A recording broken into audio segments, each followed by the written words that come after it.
The fluorescent lights buzzed like angry hornets overhead as the nurse's voice cracked through the clinic door. "Miles Harper? Results are in."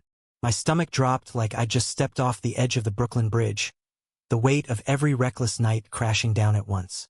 I squeezed Asher's hand so hard I felt his pulse racing in sync with mine, whispering, "If it's bad, promise me you won't run."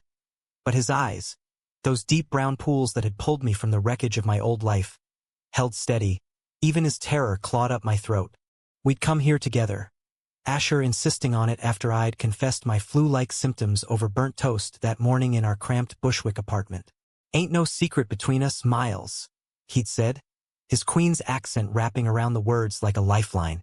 But now, as I stood there in that sterile hellhole smelling of bleach and regret, the envelope she'd handed me felt like a grenade with the pin half pulled. I tore it open with trembling fingers, the paper slicing my thumb like a bad omen. Positive. The word leaped out in stark black ink, mocking me from the page. Chiv. Not just a shadow anymore. A full-blown storm tearing through my veins. I crumpled to the plastic chair, the room spinning in a haze of white coats and distant coughs. Asher dropped to his knees in front of me, his calloused mechanic's hands cupping my face, thumbs brushing away tears I hadn't realized were falling. "Talk to me, baby." What'd it say? His voice was a low rumble, steady as the subway trains that rattled our fire escape every night. I shoved the paper at him, choking out, "It's over. We're over. I should have known. After that guy at the bar last summer, the one I never told you about." God, Asher, I'm so sorry. Lies and half-truths I'd buried deep enough to fool myself. But not him. Not anymore. Our story hadn't started in some fairy tale blaze of glory. It was gritty, like the streets of New York we both called home. I'd met Asher 2 years ago at a dive bar in Williamsburg, the kind where the jukebox spits out Springsteen and the beer tastes like regret. I was 27, fresh off a brutal breakup with a Wall Street prick who'd ghosted me after I came out to my Bible-thumping family in Ohio. I'd fled to the city with a duffel bag and dreams of reinvention, but all I found were dead-end gigs slinging coffee and nights blurring into anonymous hookups. Asher? He was 30, a Ford mechanic with grease under his nails and a laugh that could light up the gloomiest alley. Black, proud, and unapologetically queer in a world that still side-eyed us both. He bought me a drink that night, not because I was cute, though he said I was with my messy blonde curls and freckles, but because he saw the fracture lines in my smile, the way I nursed my whiskey like it was the only friend I had left. We talked till closing about everything and nothing. His mom in Jamaica, Queens, who baked jerk chicken that could raise the dead. My dad back home, who still sent passive-aggressive emails about finding Jesus instead of just saying he missed his son. By dawn, we were stumbling back to his place, not for sex, though the spark was there, electric and terrifying, but for the kind of raw honesty that strips you bare. "I ain't looking for a quick fix, Miles," he'd murmured as we lay on his lumpy couch, city sirens wailing outside. "I want real. You in." God, was I in. Those early months were a whirlwind of stolen moments amid the chaos of adulting in the Apple. We'd chase food trucks down Houston Street, splitting falafel wraps while debating if the Mets had a prayer that season. Asher dragged me to his neighborhood block parties, where aunties pinched my cheeks and uncles grilled him about, "That white boy you keep around." I'd blush, but his arm around my waist felt like armor against the stairs. And the romance? It bloomed quiet and fierce. Notes tucked into my lunch bag at the coffee shop. "You're my sunrise, M," scrawled in his blocky handwriting. Lazy Sundays tangled in sheets, tracing the tattoos on his back, stories of his Navy days etched in ink. He made me believe in forever, in a love that didn't demand perfection, just presence. But perfection, that was a myth I chased anyway. Last summer, on a humid night when Asher was pulling a double shift, doubt crept in like fog off the East River. We'd argued stupid stuff about money, about me feeling like a burden when rent was tight. "You deserve better than this broke-ass life with me," he'd snapped, storming out. I spiraled, hitting a leather bar in Chelsea, the kind with dim red lights and men who smelled like cologne and bad decisions.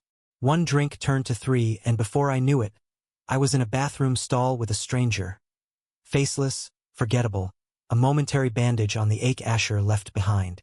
I told myself it was nothing, a slip that wouldn't scar. But guilt festered, a secret poison I swallowed daily, smiling through kisses that tasted like ash.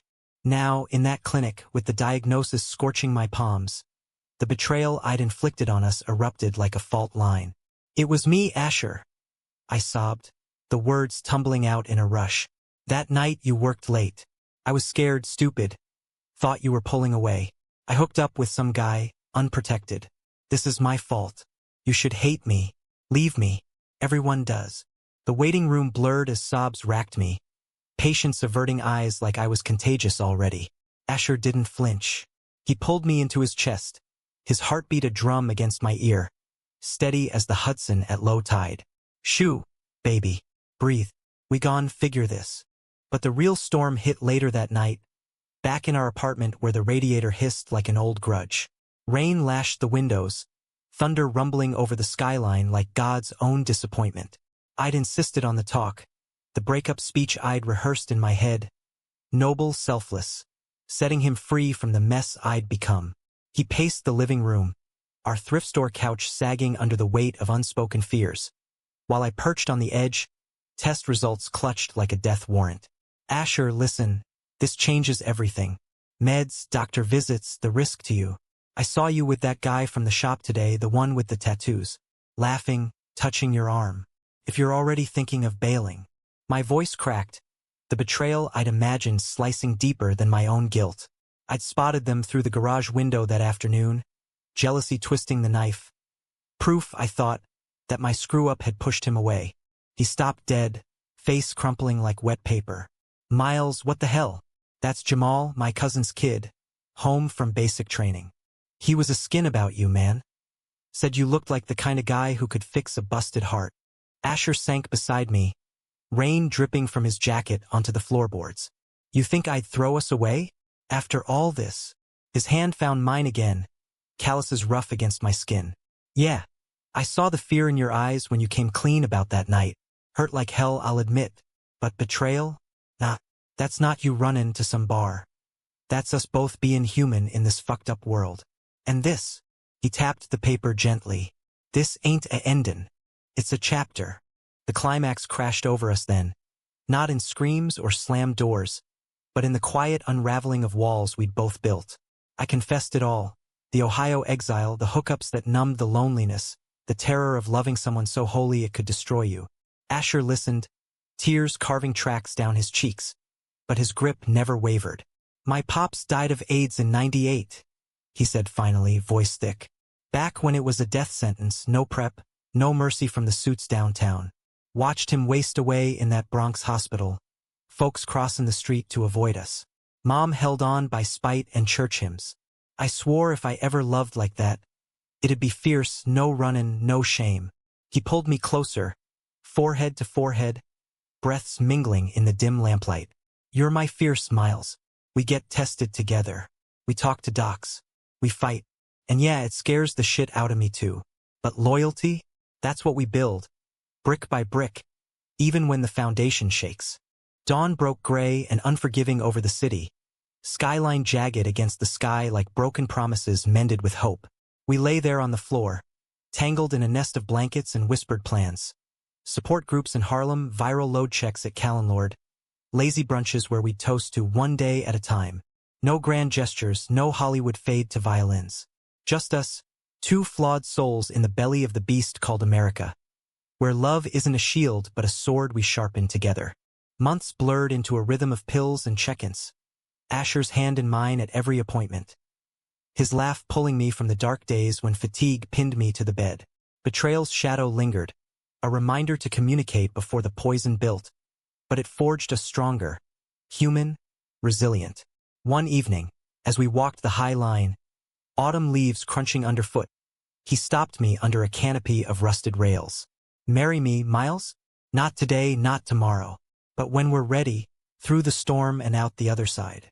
I nodded, tears hot and grateful, because in that moment, I saw it. Compassion as our compass, loyalty as our light. We weren't cured, not of the virus or the world's cruelties.